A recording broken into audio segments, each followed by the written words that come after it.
تو کہتی ہے میری ماں کہنے لگی بیٹے جب تو پیدا ہونے والا تھا تو مجھے بڑی بشارتیں ملتی. فرماتے ہیں ماں نے نا کھولا بکسا صندوق تو 80 دینار نکالے. فرمایا پتر تم 2 بھائی ہو اور تمہارا باپ کل جاگیر 80 دینار چھوڑ گیا. 40 تمہارے 40 تمہارے بھائی کے.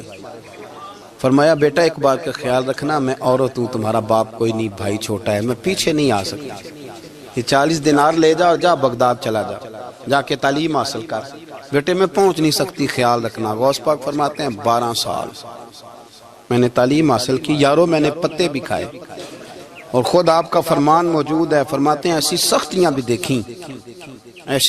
بھی دیکھیں کہ پتھروں اور پہاڑوں پہ گزرتی تو شاید پگھل جاتے لیکن میں نے اپنے نبی کا دین پڑھا. اب تو پیر کے گھر میں جو پیدا ہوتا ہے وہ علم لدنی والا ہوتا ہے. میں تو صاحب دا پتر ہے او خدا کے بندے صبر کر. اگر غوث پاک حسنی حسینی سید ہو کے باقاعدہ پھٹی پہ بیٹھ کے پڑھتے ہیں تو کس پیر کا مرید ہو گیا جسے علم ہی کوئی نہیں جو جاہل آدمی ہے. یہ ضروری ہے علوم دینیاں ضروری ہیں اس کے بغیر کام نہیں چلتا. اور غوث پاک رضی اللہ تعالیٰ عنہ کی آپ پوری زندگی پڑھ کے دیکھ لیں. غوث پاک تمام اولیاء کے امام ہیں ساری زندگی. غوث اعظم سے کسی نے پوچھا آپ نے سب سے زیادہ دین کا کام کس طرح کیا تو فرماتے ہیں تقریر کے ذریعے. اب تقریر کرنے والا مولوی ہوتا ہے اور تویز دینے والا سبحان اللہ. غوث پاک رضی اللہ تعالیٰ عنہ فرماتے ہیں میں نے دین کا سارا کام کس ذریعے سے کیا ہے. ہفتے میں 3 جلسے کرتے تھے اور 70 ہزار کا مجمع ہوتا تھا اور بغیر لاؤڈ سپیکر کے تقریریں ہوتی تھی. اور فرماتے ہیں جیسی سمجھ پہلے بندے کو آتی تھی ویسی آخری والے کو آتی تھی. لوگوں نے کہا حضور یہ کرم کیسے ہوا. فرمانے لگے میں نے جب تعلیم حاصل کر لی تو بولنا آتا ہی نہیں تھا تو میں بڑا پریشان ایک دن سو گیا تو خواب میں رسول کریم کا دیدار نصیب ہوا. فرمایا تیری تو واز کیا کر تیرے واز سے لوگوں کو فائدہ ہوگا. یا رسول اللہ میں اجمی بندہ ہوں لوگوں کے سامنے کیسے بات کروں گا. تو حضور نے فرمایا منہ کھولنا ذرا. کہتے میں نے منہ کھولا تو محبوب نے 7 دفعہ لعاب دہن ڈالا میرے منہ میں. آپ فرماتے ہیں پھر بولتا میں تھا اثر کوئی اور پیدا کر دیتا. حضور غوث پاک رضی اللہ تعالیٰ عنہ نے 40 سال دین کا کام کیا. صبح کے وقت فقہ کا درس دیتے تھے فجر کے بعد کچھ دیر کر ناشتہ کرتے سو جاتے پھر آ کے مدرسے میں پڑھاتے باقاعدہ بچوں کو. غوث پاک رضی اللہ تعالیٰ عنہ کی سیرت پر آپ ساری کتابیں پڑھ لیں ساری کتابیں لو. میں نے بھی بڑا ہی دعویٰ کر دیا یعنی ساری کتابیں جتنی اب تک چھپی ہوئی ہیں ساری پڑھ لو. کہیں نہیں ملے گا کہ ہم غوث پاک کے آستانے پہ گئے. غوث پاک کسی بندے نے یہ نہیں کہا ہم غوث پاک کے آستانے پہ گئے غوث پاک کے دربار پہ گئے. سب نے یہی لکھا ہے کہ ہم حضور غوث پاک کے مدرسے میں گئے. ہمارے نا مدرسوں میں سبق تقسیم ہوتے ہیں. سال جب شروع ہوتا ہے نا تو سبق تقسیم ہوتے ہیں. ہمارے مدرسے میں بھی تقسیم کرتے ہیں ہمارے مولانا. آپ حدیث پاک پڑھائیں گے فلانا استاد منطق پڑھائے گا فلانا فلسفہ پڑھائے گا فلانا یہ سبق تقسیم ہوتا ہے. فلانا قرآن فلانا حدیث فلاں فقہ. تو غوث اعظم کے مدرسے کے جو ناظم تعلیمات تھے وہ کہنے لگے حضور سبق بانٹنا ہے تو آپ کو کون کون سے سبق دے دیں کون کون سا پیریڈ پڑھائیں گے. تو آپ فرمانے لگے نہیں پیریڈ رہنے دو. حضور پھر فرمایا اس طرح کرو لائق بچے تم رکھ لو اور نلائق سارے مجھے دے دو. میں جانوں اور نلائق جانے. نلائق سارے میرے. غوث پاک رضی اللہ تعالیٰ نلائق سارے رکھ لیے کند ذہن. اور حضور غوث پاک ان کو اسباق پڑھایا کرتے ان پر محنت کرتے. فجر کے بعد فقہ کا درس 10 بجے مدرسے کی کلاس. زور کے بعد حدیث پاک کا درس. مغرب کے بعد تفسیر بیان کرتے. بانج علموں جو کرے فقیری وہ کافر مرے دیوانہ. اور عشاء کی نماز کے بعد ہفتے میں 3 جلسوں سے خطاب. اور یہ سارے کام کر کے نا تو پھر بھی غوث اعظم جب دنیا چلی جاتی تو وضو کر کے مصلی پہ بیٹھ جاتے. اور 40 سال بیت گئے ساری رات اللہ کی بارگاہ میں عبادت کرتے. 40 سال حضور غوث پاک کو اللہ نے بڑا اعزاز دیا. کتابیں لکھی ڈیوٹی کی محنت کی کوشش کی پوری دنیا میں. میں پہلے بھی بتا چکا ہوں پھر بتاتا ہوں.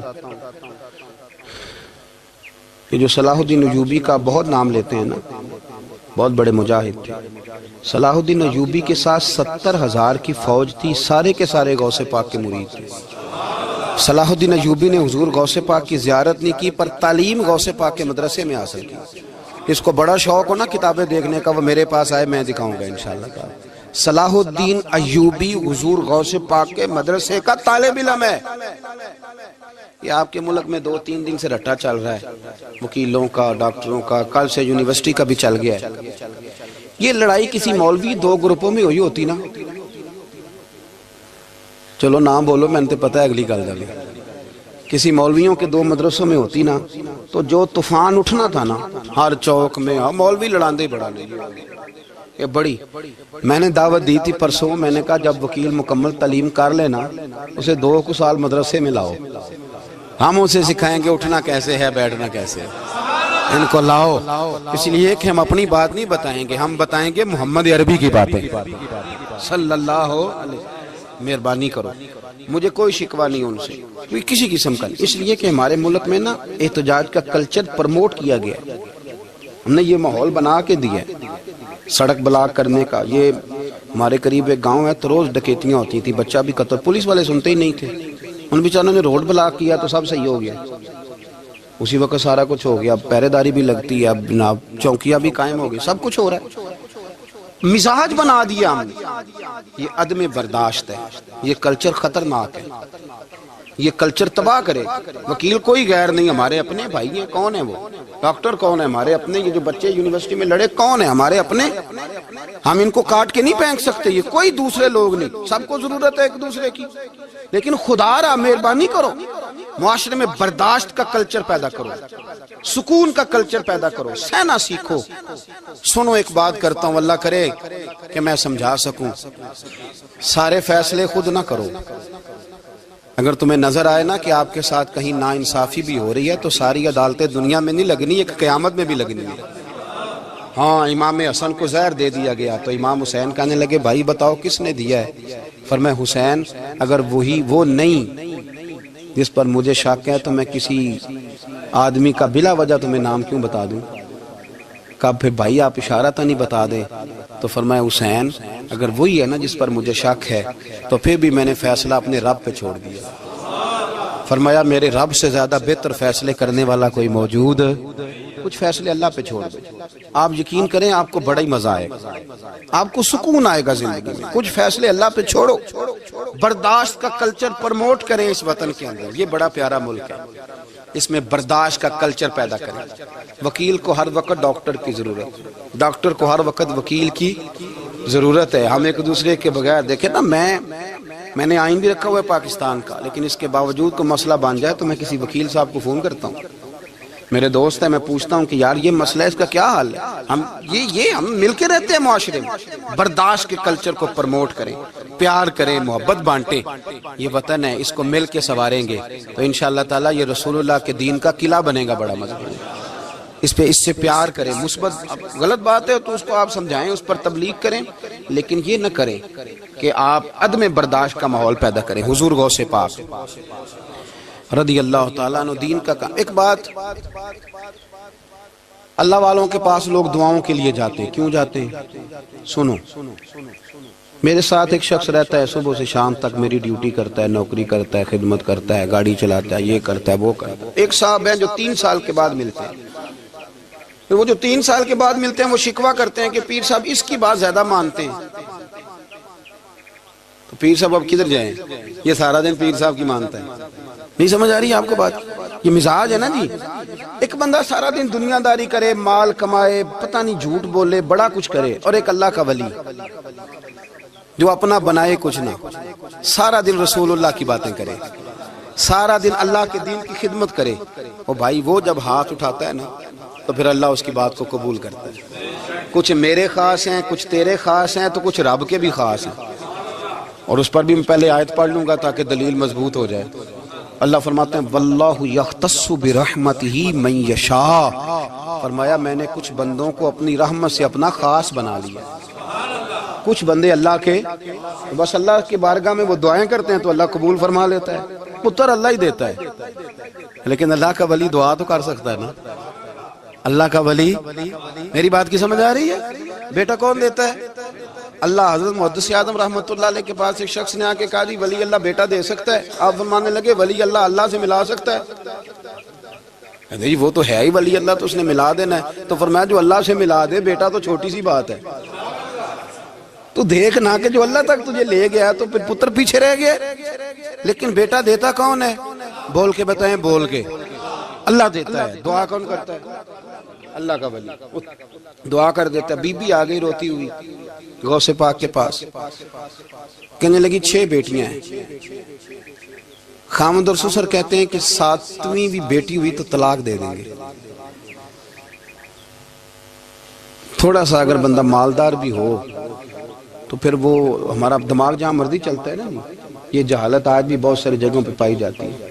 تہذیب سکھاتی ہے جینے کا سلیقہ، تعلیم سے جاہل کی جہالت نہیں جاتی۔ تو رو پڑی۔ حضور غوث پاک رضی اللہ تعالیٰ عنہ نے بلایا اس کے شوہر کو بھی اور سسر کو بھی، فرمایا یہ دیکھ، یہ تو اللہ کے کام ہے، جس کو چاہے بیٹیاں دے، جس کو چاہے بیٹے دے۔ تو جو نہیں مانتے پھر غوث پاک کی بھی نہیں مانتے، انہوں نے کہا جی نہیں دی، میں تو نکاح کروں گا۔ چلے گئے تو غوث پاک کی بارگاہ میں وہ بیٹی اور اس کا باپ اور اس کی ماں پھر آئے، کہنے لگے حضور مہربانی فرمائیں۔ پھر اللہ کے ولیوں کے پاس ایک قوت ہوتی ہے جس کا نام مصلح ہے۔ مصلح بہت بڑی طاقت، بہت بڑی۔ حضور نے فرمایا دعا صلاح المومن، فرمایا دعا مومن کا ہتھیار ہے۔ یہ مومن جب ہاتھ اٹھاتا ہے تو پھر عرش کا مالک دروازے کھول دیتا ہے کرم کے۔ حضور غوث پاک نے مصلح بچھا لیا اور رو پڑے، کہنے لگے مالک کریم، اس بی بی کے دل میں کس نے بات ڈالی تھی کہ عبد القادر کے دروازے پہ جا؟ دیکھیں منانے کا انداز، منانا آتا ہے نا۔ اللہ کس نے اس کے دل میں بات ڈالی کہ عبد القادر کے دروازے جا؟ کس نے ڈالی؟ اور مالک اگر تو نہیں ڈالی تھی تو کیا تو اب اپنے عبد القادر کو رسوا کرے گا؟ اگر تو نہیں بھیجا ہے کہ ادھر جا تو اب تو رسوا کرے گا؟ حضور غوث پاک رضی اللہ تعالیٰ عنہ دعا مانگ کے چہرے پہ ہاتھ پھیرے، بچی کے سر پہ ہاتھ رکھا، فرمانے لگے پتر جا، مجھے امید ہے اللہ نے 6 بیٹیاں دی ہیں تو 7 بیٹے بھی عطا فرمائے گا۔ تو بی بی کہتی ہے پھر رب نے فضل فرمایا اور 7 ہی بیٹے عطا فرمائے، پھر 7 ہی بیٹے رب کریم نے دیے۔ تو جو اللہ کی مان تھا پھر اللہ بھی اس کی، تو اس میں اختلاف کی کیا بات ہے؟ یہ سادی سی بات ہے۔ ایک بغداد کا سوداگر تھا، بڑا مالدار تھا۔ ایک دن اس نے بغداد کے سارے علماء اور مشائخ کی دعوت پکائی تو غوث پاک کے پاس بھی آیا، کہنے لگا حضور شام کا کھانا ہے۔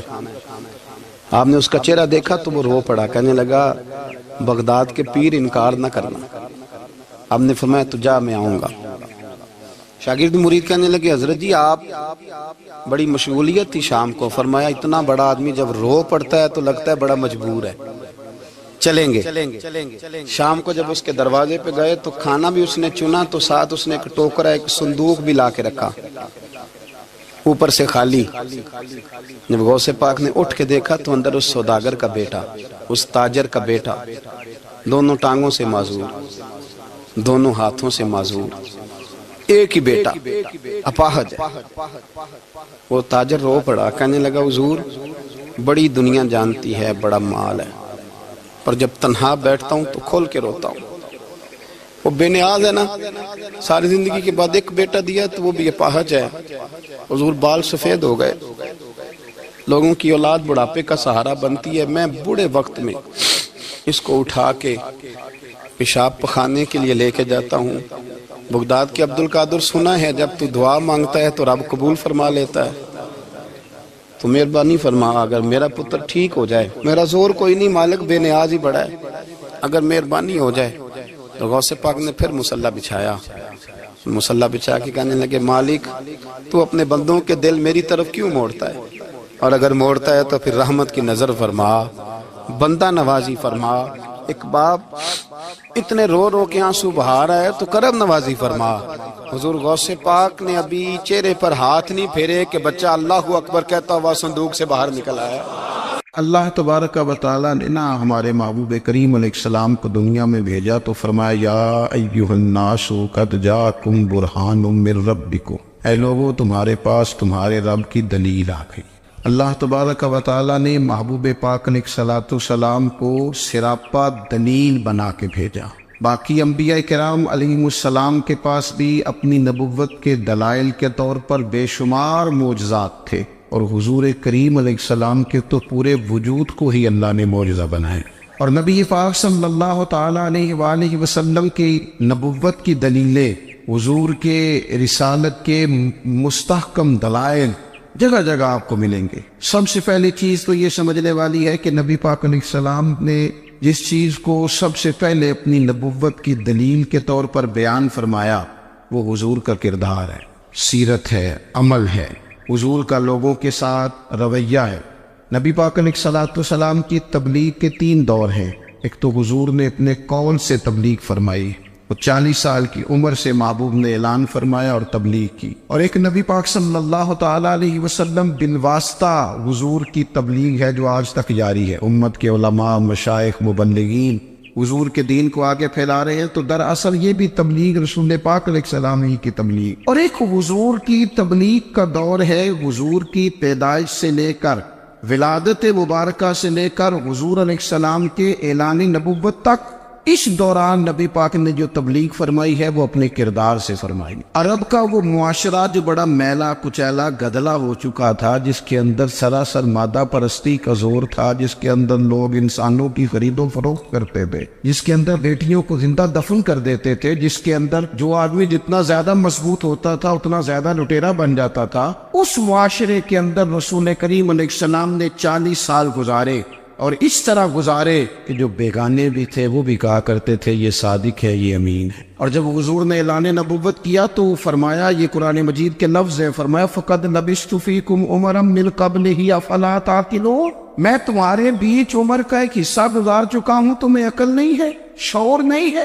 نبی کریم علیہ السلام نے اپنے کردار کو، اپنے عمل کو اپنی نبوت کی دلیل کے طور پر بیان فرمایا۔ وہ تو حضرت حلیمہ بھی فرماتی ہیں نا، جب میں نبی کریم علیہ السلام کو اپنے گھر لے گئی تو میرا اپنا بچہ بھی دودھ پیتا تھا، 2 میرے بیٹے ہو گئے، ایک میری یہ نسبی اولاد اور حضور میری رضائی اولاد۔ تو کہتی ہیں جب میں کریم محبوب علیہ السلام کو اپنے سینے سے لگاتی تھی تو حضور میرے ایک پستان سے دودھ پیتے تھے اور دوسرا اپنے بھائی کے لیے چھوڑ دیا کرتے۔ یہاں سے رسول کریم علیہ السلام نے کردار کے ذریعے تبلیغ اور پھر اعلان نبوت سے پہلے ایک تنظیم عرب کے جوانوں پر، عرب کے سرداروں پر مشتمل بنائی گئی، جس میں نبی کریم علیہ السلام نے بڑا حصہ لیا سرکار نے، اور بڑے اہم لوگوں کو شعور حضور نے عطا فرمائے۔ وہ اس جماعت کا فیصلہ تھا کہ ہم سارے جوان، سارے بڑے لوگ ملیں گے، یہ حضور کے اعلان نبوت سے پہلے کی بات ہے، ہم بڑے لوگ ملیں گے، کسی بڑے کو کسی چھوٹے پر ظلم نہیں کرنے دیں گے، کسی آدمی کو کسی غریب کا حق نہیں کھانے دیں گے۔ حضور علیہ السلام نے نا اپنی کردار سے، اپنے عمل سے،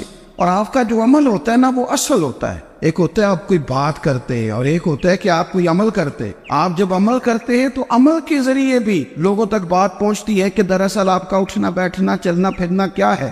میرے رسول کریم علیہ السلام کا اٹھنا بھی ایک نبی کا، بیٹھنا بھی ایک نبی کا، بات کرنا بھی ایک نبی کا، معاملات زندگی کرنا بھی ایک نبی کا، لین دین کرنا بھی ایک نبی کا۔ ایک شخص کہتے ہیں میں نے اعلان نبوت سے پہلے حضور علیہ السلام سے کوئی چیز خریدی تھی اور میں نے عرض کیا تھا آپ یہاں تشریف رکھے، میں پیسے لے کے آتا ہوں، میں 3 دن کے بعد آیا۔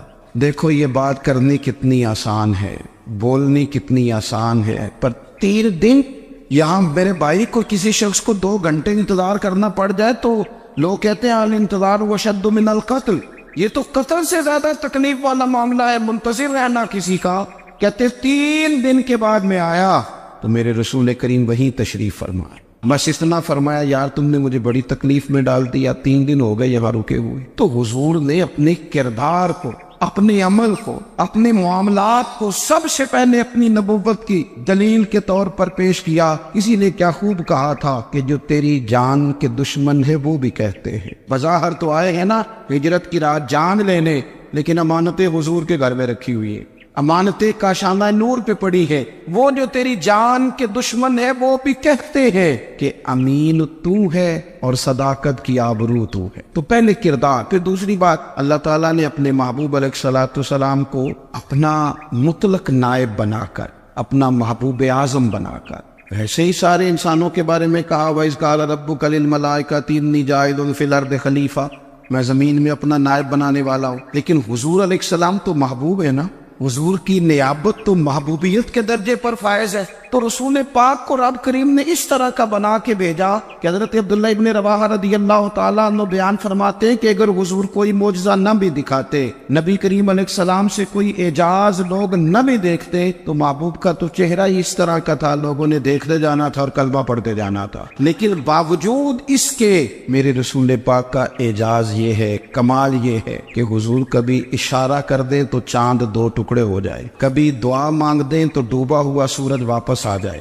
کبھی محبوب گزرنے لگے تو پتھر آپ پر سلام پڑے، کبھی حضور پہاڑ پر چڑھ جائے تو پہاڑ وجد میں آ کر جھومنے لگے، محبوب کا کبھی نماز پڑھاتے ارادہ بن جائے تو اللہ تعالیٰ قبلے کا رخ ہی تبدیل فرما دے۔ کیا خوبصورت سوچ ہے اور کیا نظریہ دیتے ہیں بریلی کے امام، فرماتے اجابت کا جوڑا عنایت کا صحرا، دلہن بن کے نکلی دعائے محمد، اور اجابت میں جھک کر گلے سے لگایا بڑی ناز سے جب دعائے محمد، دیکھو خدا کی رضا چاہتے ہیں، دو عالم خدا چاہتا ہے رضائے محمد صلی اللہ تعالی علیہ وسلم۔ اور ایک مقام پہ فرماتے ہیں نائب دست قدرت پہ لاکھوں سلام، نائب دست قدرت پہ لاکھوں سلام۔ تو اللہ تعالیٰ نے نبی پاک صلی اللہ تعالی علیہ وسلم کو جو اعجاز۔ پھر ایک اور بات، حضور امی ہے، دنیا میں آ کر محبوب نے کسی سے پڑھا ہی نہیں، میرے محبوب نے جتنا پڑھا ہے رب کریم سے ہی پڑھا ہے۔ الرحمن علم القرآن خلق الانسان،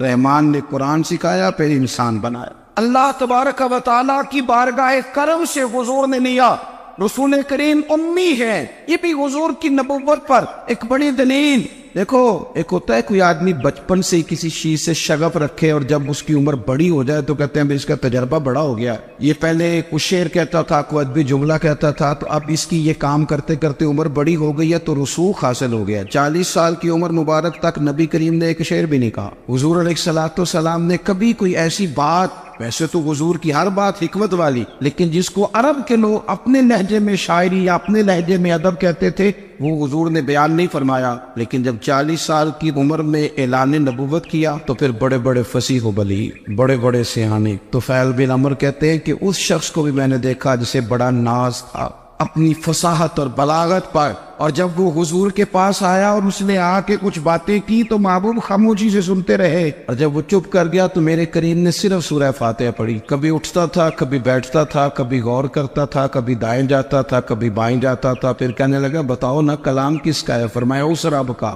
اس رب کا، اس رب کا جس کا میں رسول بن کے آیا ہوں۔ نبی کریم صلی اللہ تعالی علیہ وسلم امی ہے، لیکن حضور نے کائنات کے رازوں سے پردے ہٹا دیے، نبی کریم نے جینے کے سلیقے بتا دیے، حضور نے ہر شخص کو اس کے مقصد حیات سے آگاہ کر دیا۔ نبی کریم علیہ السلام نے وہ فلسفہ حیات بیان کیا کہ لوگوں کو صرف جینے میں مزہ نہیں آیا، مرنے میں بھی مزہ آنے لگا، لوگ آگے بڑھ بڑھ کے جانیں پیش کرنے لگے، اپنی اولادیں قربان کر، جو فلسفیوں سے کھل نہ سکا اور نکتہ بروں سے حل نہ ہوا، وہ راز ایک طیبہ والے نے بتلا دیا چند اشاروں میں۔ محبوب کریم امی ہیں، لیکن حضور نے اس طرح دنیا کو سکھایا، اس طرح دنیا کو پڑھایا، اس طرح حضور نے علم کے چراغ اور دیپ روشن کیے کہ قیامت تک جسے روشنی ملے گی نا اسے صرف دروازہ مصطفیٰ سے ملے گی، اسے رسول کریم علیہ السلام کے در دولت سے ملے۔ کچھ لوگوں نے کہا کہ اپنے پاس سے آیات بنا کے لاتے، اپنے گھر میں بیٹھ کے دعوے کر لینا تو کوئی مشکل کام نہیں نہ ہوتا، سارے لوگ ہی کر لیتے، بلکہ وہ ہمارے ایک بزرگ کہا کرتے تھے خیالی پلاؤ پکائیے کہ وہ کدے بھی کٹ نہ پائیے، کیونکہ کون سا پیسوں کا ڈالنا ہے، وہ زیادہ ڈالیں آپ اور زیادہ ڈالیں۔ بہت سارے لوگ ہیں آج بھی، کچھ لبرل ہیں بیچارے، کچھ دین بیزار طبقہ ہے، وہ کہتے ہیں جناب ہمیں تو جدید باتیں بتائیں، ہمیں تو نئے اسلوب کے مطابق لے کے چلے، ہمیں تو او بھائی سن، میرے نبی پاک علیہ السلام نے فرمایا میرا قرآن کبھی پرانا نہیں ہو، اسے پڑھ کے دیکھ، اس کی جدت کا حسن دیکھ، یہ تو کھلا ہوا باغ ہے، تو ایک دفعہ اس کے قریب آئے گا تو خوشبو ملے گی، دوسری دفعہ آئے گا تو اس سے زیادہ تازی ملے گی، ایک دفعہ پھل کھائے گا تو مزیدار ہوگا، دوسرا کھائے گا ہو سکتا ہے شکل ملتی جلتی ہو لیکن ذائقہ بڑا نرالا ہوگا۔ تو تو صحیح نا، جب کچھ لوگوں نے کہا یہ خود سے بنا کے آیات لاتے ہیں تو فرمایا وَإِن كُنتُمْ فِي رَيْبٍ مِّمَّا نَزَّلْنَا عَلَىٰ عَبْدِنَا فَأْتُوا بِسُورَةٍ، اگر تمہیں کوئی شک ہے اس میں جو ہم نے اپنے بندہ خاص میں نازل کیا ہے تو تم بھی اس جیسی ایک آیت بنا کے لاؤ. اور چلو چیلنج کھلا دے دیا، فرما وَادْعُوا شُهَدَاءَكُم مِّن دُونِ اللَّهِ. اللہ اور اللہ والوں کو چھوڑ دو، تفسیری ترجمہ عرض کر رہا ہوں، یعنی صحابہ کو چھوڑ دو، حضور کے ماننے والوں کو چھوڑ دو، باقی ساری دنیا کے کافر اکٹھے ہو جاؤ، ایک آیت بس قرآن جیسی لے کے آؤ، ایک آیت لے کے آؤ. ان کنتم صادقین، اگر تم سچے ہو. جوانوں سنو، کہا ایک آیت. اور یہ چیلنج آج تک قرآن مجید کا موجود ہے، آج تک. وَإِن كُنتُمْ فِي رَيْبٍ مِّمَّا نَزَّلْنَا عَلَىٰ عَبْدِنَا فَأْتُوا بِسُورَةٍ مِّن مِّثْلِهِ. تم قرآن کے مقابلے کی ایک صورت لے کے آؤ اور سارے حمایتی اکٹھے کر لو اپنے. ان کنتم صادقین، اگر تم سچے ہو. جواب تو ادھر سے آنا تھا نا، لیکن کائنات کے رب نے جواب بھی خود دیا، فرمایا فَإِن لَّمْ تَفْعَلُوا وَلَن تَفْعَلُوا. اگر تم نہ لا سکے، اور فرمایا تم لا سکتے بھی نہیں، نہ خنجر اٹھے گا نہ تلوار تم سے، یہ بازو میرے آزمائے ہوئے. وَلَن تَفْعَلُوا، تم لا بھی نہیں سکتے. فَاتَّقُوا النَّارَ الَّتِي وَقُودُهَا النَّاسُ وَالْحِجَارَةُ، پھر اس آگ سے ڈر جاؤ جس کا ایندھن آدمی اور پتھر ہے. اعدت للکافرین، بنائی کافروں کے لیے. مومنوں کے لیے تو رب نے جنت بنائی ہے. اعدت للکافرین، یہ دوزخ اللہ نے کن کے لیے بنائی ہے؟ اعدت للکافرین کہتا ہے کافر کے لیے بنایا. تو اللہ تبارک و تعالیٰ نے میرے رسول پاک صلی اللہ تعالیٰ علیہ وسلم کو وہ کتاب عطا فرمائی، اور پھر حضور کی فصاحت و بلاغت، معرفت. دیکھو، ایک ہوتا ہے گھنٹوں باتیں کرنا، ایک ہوتا ہے کئی والیم پر مشتمل، کئی جلدوں پر مشتمل کتب کا لکھنا، اور ایک ہوتا ہے کسی بندے کا ایک بات کرنا اور سامنے والے کی طبیعت کو اتنا جگا دینا کہ اگلی بات فوراً ہی اس کی سمجھ میں آ جائے. اور حضور نہ کسی کی انا کو نہیں جگاتے. ہم بعض اوقات کسی سے خطاب کرتے ہیں، بات کرتے ہیں تو سامنے والے کی انا کو جگا دیتے ہیں، ٹھیس پہنچاتے ہیں. وہ کہتا چل پھر تگڑا ہو جائے، میں بھی آیا. حضور انا نہیں جگاتے تھے، میرے نبی پاک ضمیر جگاتے تھے تاکہ وہ شخص فیض حاصل کر سکے، اسے کچھ ملے. نبی کریم کا جو انداز تکلم ہے وہ اس طرح کا ہوتا تھا کہ انسان خود بخود کھل اٹھتا تھا کہ مطلب یہ بات ہونے کیا لگی ہے، مطلب حضور کیا فرمانے لگے. نبی کریم صلی اللہ تعالی علیہ وسلم ایک دن محبوب کریم نے صحابہ کے دیے حضور کی فصاحت و بلاغت دیکھے. فرمایا محبوب نے کتنا نادان ہے وہ شخص جو اپنے ماں باپ کو گالی دے. کھلی ہو گئی لوگوں کی آنکھیں، کان کھڑے ہو گئے کہ یا رسول اللہ کون ایسا بدبخت ہے جو ماں باپ کو گالی دے گا. اب جب سوالات ذہنی سطح پر پوری طور پر ابھر گئے نا، تو اب رسول کریم نے بات سمجھائی. یہ ہے فصاحت و بلاغت، تیرے آگے ہے یوں دبے نچے. فصحا عرب کے بڑے بڑے، کوئی جان منہ میں زبان نہیں بلکہ جسم میں جان نہیں. یا رسول اللہ کون ایسا نالائق ہے جو ماں باپ کو گالی دے. اب جب ذہنی سطح یہاں تک ابھر آئی تو اب حضور نے سمجھایا، اور میں جب تم کسی کے ماں باپ کو گالی دو گے نا تو وہ بھی تو جواب میں تمہارے ماں باپ کو دے گا نا. تو فی نفس ہی یہ تم نے خود ظلم کیا ہے اپنے ماں باپ. کیوں تم نے ایسا لہجہ اختیار کیا کہ جس سے سامنے والے کی انا جاگ جائے اور وہ تمہارے مقابلے میں آ کر کے کھڑا ہو جائے؟ کیوں تم نے اس طرح کے انداز اختیار کیے کہ جس سے سامنے والا بھی سارے پنجے کھڑے کر کے باہر نکل آئے اور کہ آ جاؤ پھر میں بھی میدان میں حاضر ہوں. رسول کریم کی فصاحت بلاغت دیکھیں نا، حضور 2-4 جملوں میں ساری بات سمجھا جاتے. ایک حدیث پاک اگر ہماری سمجھ میں آ جائے، ایک روایت نبی پاک صلی اللہ تعالی علیہ وسلم نے فرمایا خوبصورت مسلمان وہ ہے جو بے مقصد باتوں کو چھوڑ دے.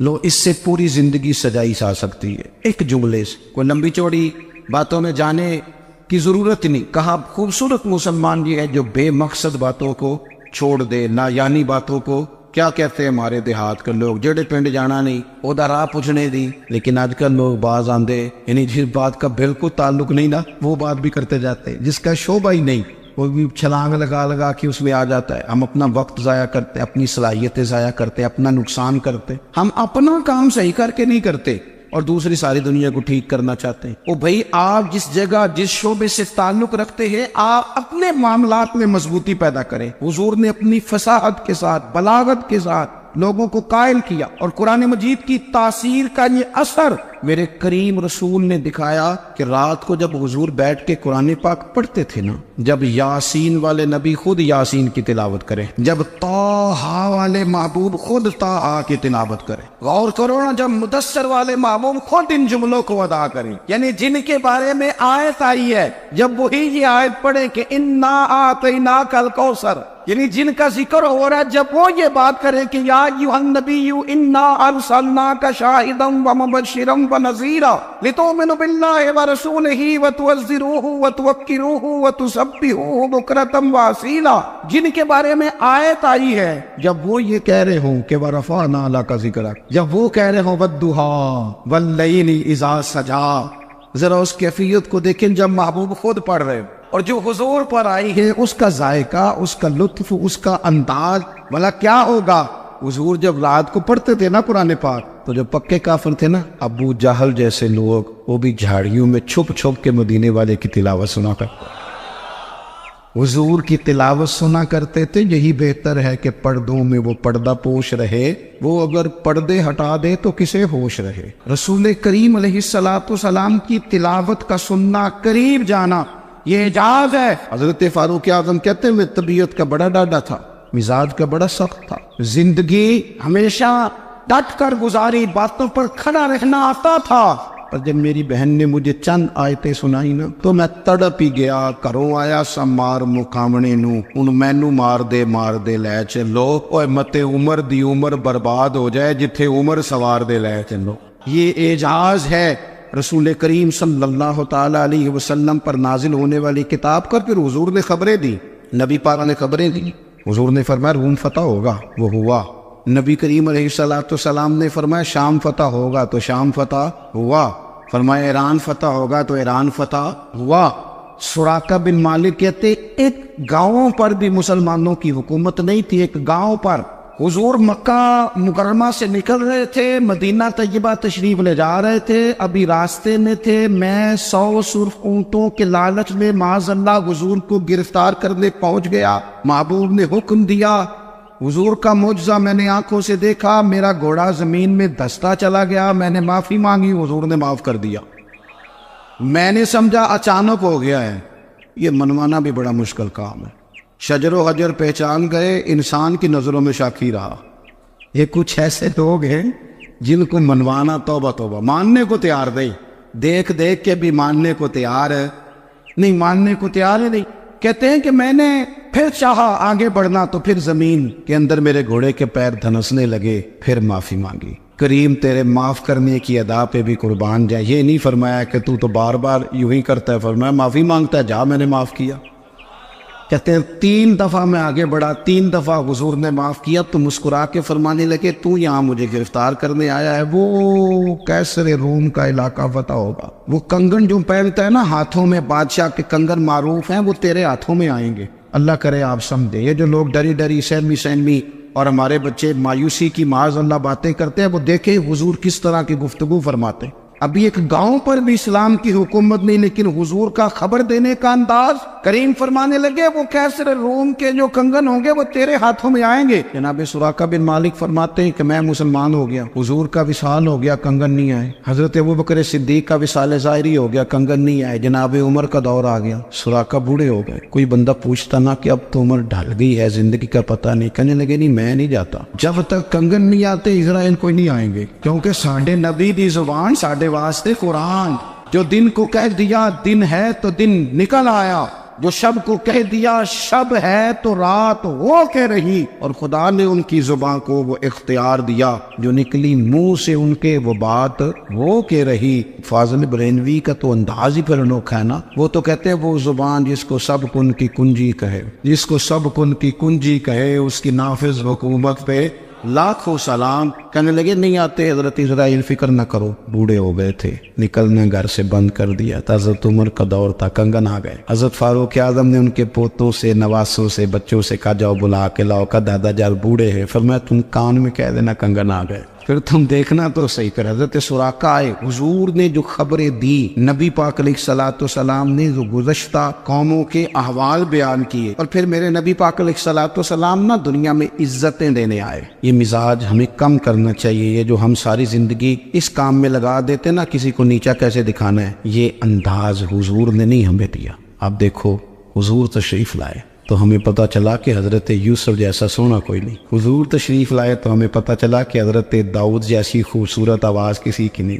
حضور تشریف لائے تو ہمیں پتہ چلا کہ جناب عیسیٰ علیہ السلام کا فقر اختیاری کس طرح کا تھا، محبوب لال کس طرح کا تھا۔ یہ تو حضور آئے تو نبی پاک علیہ السلام نے اس کی بھی عظمت بیان کی، اس کی بھی شان بیان کی۔ حضور نے بتایا کہ ابو بکر صدیق کی شان کیا ہے، فاروق اعظم کا مرتبہ کیا ہے، عثمان غنی کی حیا کیا ہے، مولا علی کی شجاعت کیا ہے، اہل بیت نبوت کی عظمت کیا ہے۔ حضور آئے عزتیں دینے، ماں کو عزت دی مدینے والے رسول، کہا جس کا باپ راضی ہو گیا اس کا رب راضی ہو گیا۔ فرمایا جو 2 بیٹیاں 3 بیٹیاں 4 بیٹی بہنیں یا 1 بیٹی یا بہن بیاہ کے آ گیا نا، اس طرح میری 2 انگلیاں جڑی ہوئی ہیں، میرے ساتھ جڑ کے جنت میں جائے گا۔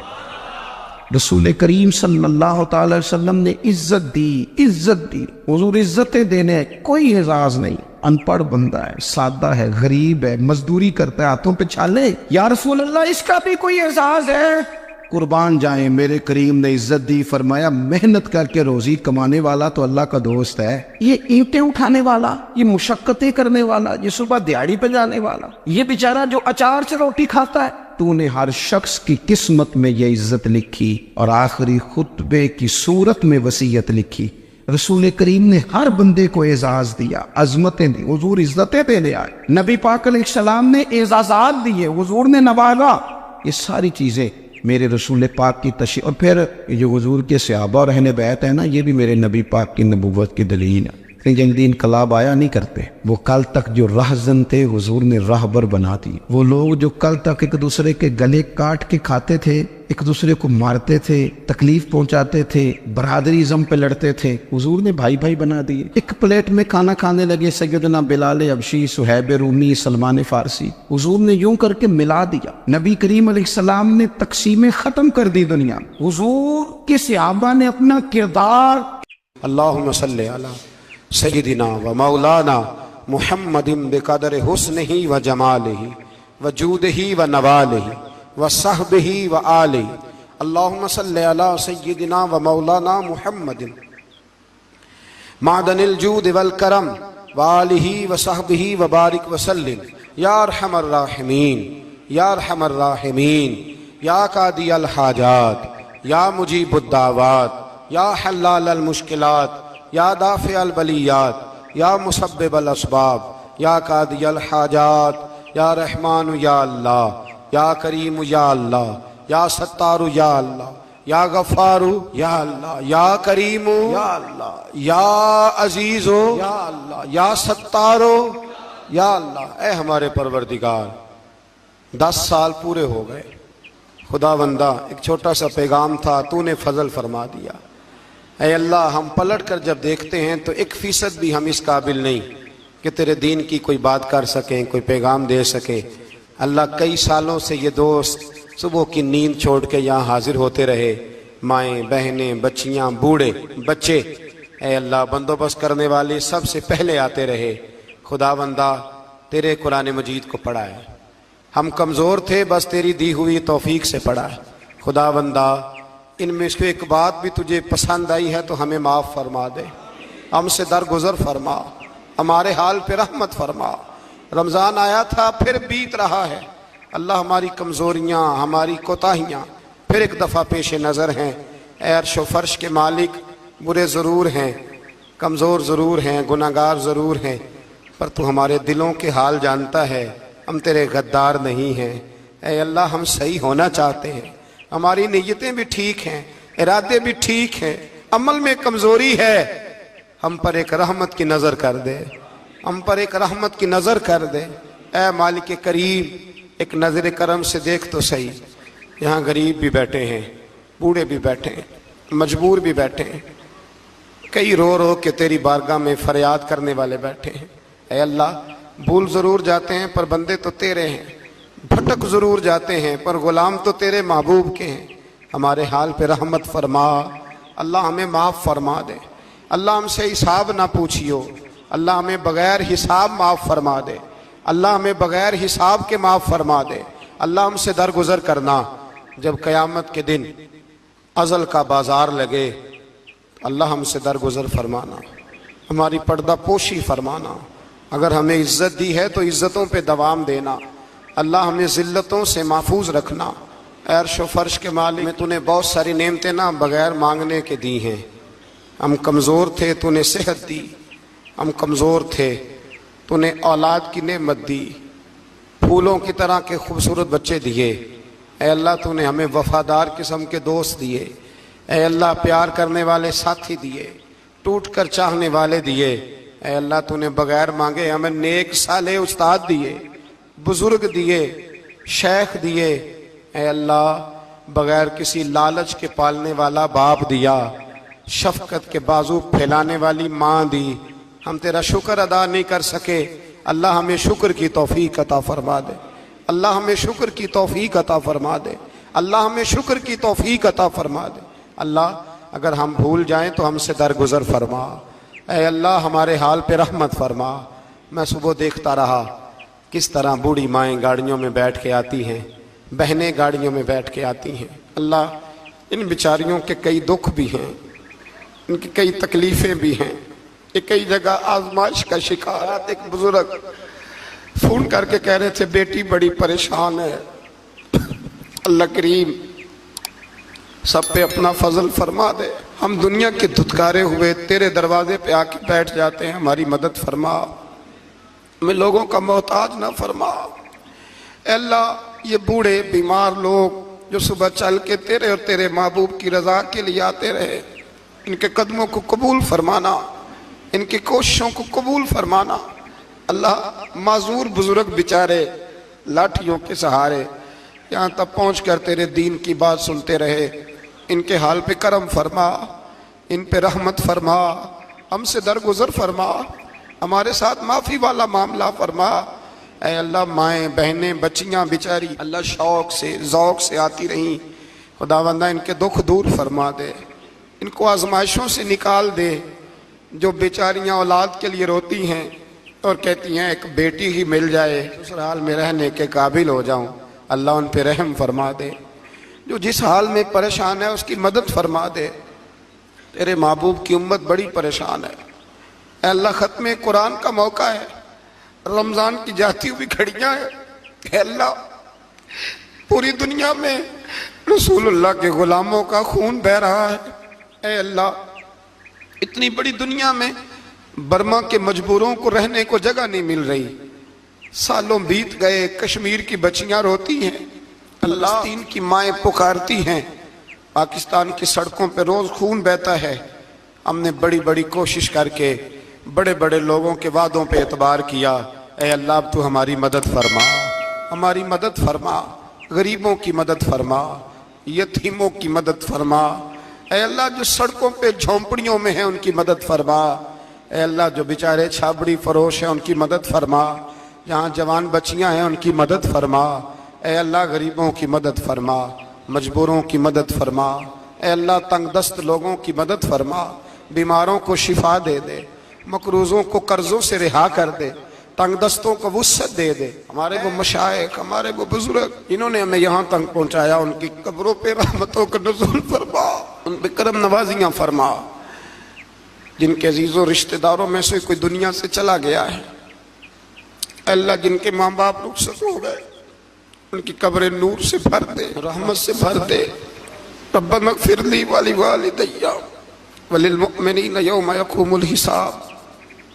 اے اللہ زندگی میں جب موت کا وقت آئے نا تو ہمیں کلمے کی توفیق عطا فرمانا، ہمیں بے ایمانی کی موت سے محفوظ رکھنا، ایماندار مارنا ہمیں۔